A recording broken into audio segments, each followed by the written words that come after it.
Quand Jésus rencontre Jean-Baptiste, il a une attitude. C'est cette attitude-là qui t'ouvre le ciel. Et dans la vie, tu vas toujours rencontrer à chaque cycle, à chaque étape, quelqu'un dans ta vie qui va représenter un Jean-Baptiste pour toi. C'est l'attitude que tu vas avoir vis-à-vis de cette personne qui va faire que tu auras l'habit du privilège de cette saison ou tu ne l'auras pas. Donc je vous ai dit que Jésus s'est soumis à Jean-Baptiste. Amen. Malgré qu'il soit plus saint, plus pur, plus digne. Avant que le ciel s'ouvre, il a accepté que Jean-Baptiste le baptise. Donc le chef que Dieu met sur toi, tu dois te soumettre à lui. C'est cette soumission-là qui amène le ciel à s'ouvrir et a amené Dieu à déclarer, voilà, celui-ci est mon fils bien-aimé.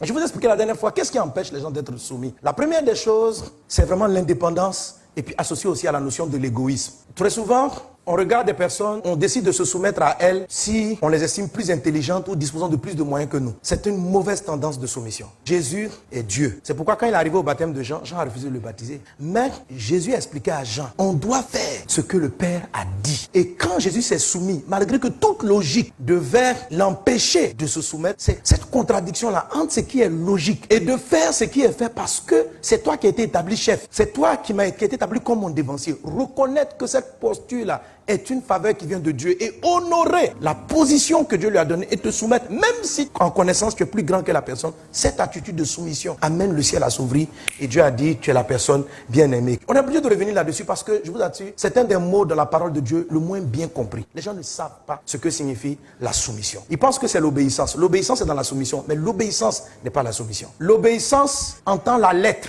c'est-à-dire ce que la personne a dit. La soumission entend ce que la personne même n'a pas dit, son esprit. Et elle obéit même à l'esprit. Tu as pu être soumis à ton père, tu as pu être soumis quand tu étais à l'école primaire. Mais peut-être que quand tu es rentré dans le monde professionnel, tellement tu avais eu des lauriers dans ta vie que tu t'es cru trop grand pour appliquer la soumission pour ta vie professionnelle. Et la résistance s'est mise devant toi. Joseph s'est retrouvé en prison, mais il était soumis au chef de la prison. Et ça lui a donné la faveur du chef de la prison. Que la soumission soit comprise et appliquée. Est-ce que Dieu amène Dieu à te sélectionner de manière particulière? Que cela soit ton partage au nom de Jésus. Être soumis, c'est de l'amour. La Bible dit, Marie, aimez vos femmes, femmes, soyez soumises à votre mari. Mais en réalité, dans les deux cas, c'est l'amour, le vrai amour.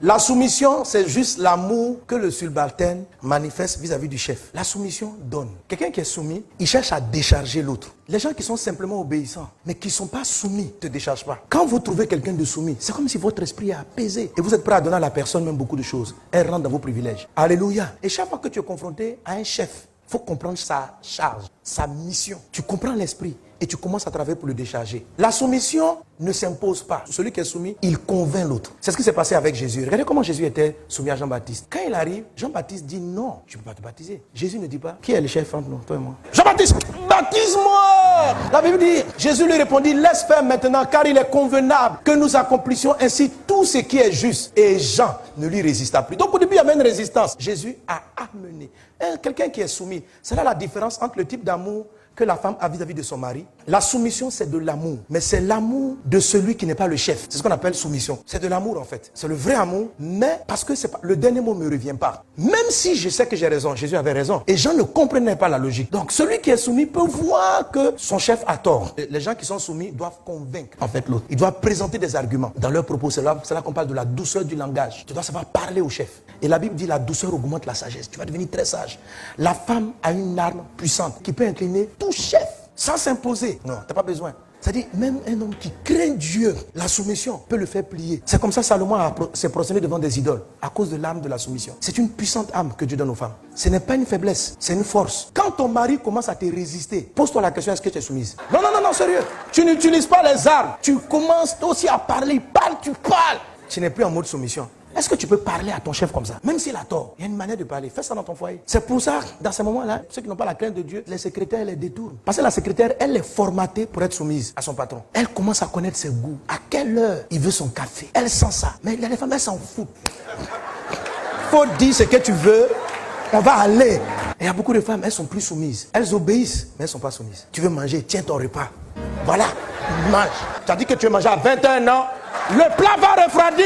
Mange, je peux partir. Oh, en ce moment, ma soeur, l'habit de privilège n'arrive plus. La vie va commencer à patauger. Tu n'es plus trop privilégié. Tu ne respectes pas le chef. Mais tu es là dans la chambre. Le besoin de te tuer. Voilà mon corps. Prends. Tu veux dormir. Non. C'est pas comme ça. C'est pas comme ça. Ça peut être soumis. Donc, il y a différentes étapes. Il y a des moments où tu es privilégié. Il y a des moments où tu peux perdre l'habit de privilège. Parce que Tu n'as pas su te soumettre. Il faut faire ça avec tous les chefs. Et quand tu fais ça, tu inclines les cœurs de tous les rois. C'est ce qu'il dit. Femme, si votre mari n'obéit pas à la parole, faites en sorte qu'il soit gagné sans parole. Par votre attitude, par la parure intérieure. Il est en train de te dire, tout homme, quel que soit ce qu'il dit, il y a une parure intérieure qu'on appelle le sous-vêtement de l'esprit, l'habit du privilège qui est déclenché par la soumission, l'incline. C'est pourquoi si vous voulez les faveurs du ciel, soyez soumis à Jésus. Jésus, il faut connaître sa charge, il faut le décharger. Lui aussi, il a des fardeaux, il a des défis, il a des challenges. Les chrétiens soumis, ce sont des gens qui ne se contentent pas d'obéir, il ne faut pas voler, il ne faut pas mentir, il ne faut pas commettre impudicité. Ils vont plus que ça. Non seulement ils obéissent à la parole, mais ils commencent à comprendre qu'est-ce que Jésus aime, qu'est-ce qu'il veut. Et puis ils disent, avec les talents qu'ils ont, ils vont le décharger. Seigneur, attends, j'ai fait ça. Tu veux que lui là soit sauvé? Je vais aller le voir. Je vais lui parler de ta part. Tu veux que, quand il décharge Jésus, Dieu mène une marque sur toi. Amen. C'est pourquoi il y a des chrétiens obéissants à la parole de Dieu qui ne sont pas privilégiés. Mais ces chrétiens soumis sont privilégiés. Que Dieu vous bénisse abondamment. Que sa grâce soit dans ta vie au nom de Jésus.